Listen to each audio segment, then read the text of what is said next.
If you're Indian like me, you may have noticed that you're hearing more stories of Indians and South Asians having heart attacks in their 40s and 50s, and it feels like it's becoming more common, and that's because it is. The general population usually starts having heart attacks, at 55 to 65 years old.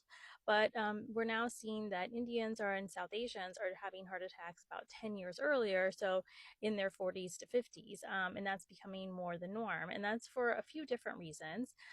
One is, genetic predisposition, so what you've inherited from your family, unfortunately. And then the second is Indians and South Asians are more likely to have diabetes and prediabetes.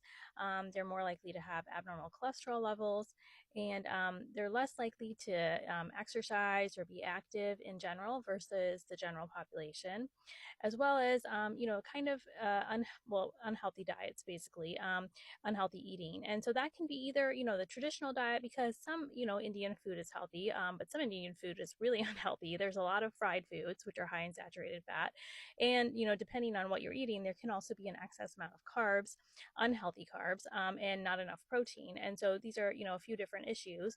But then, other Indians and South Asians fully embrace Western diets, which are also full of very unhealthy foods. If you go fully on the spectrum of processed foods and fast foods and packaged foods, that can be very unhealthy too.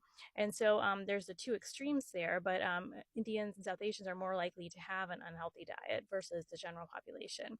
And so it's a combination of those things of why Indians are more likely to develop heart disease at a younger age versus the general population. But prevention still works.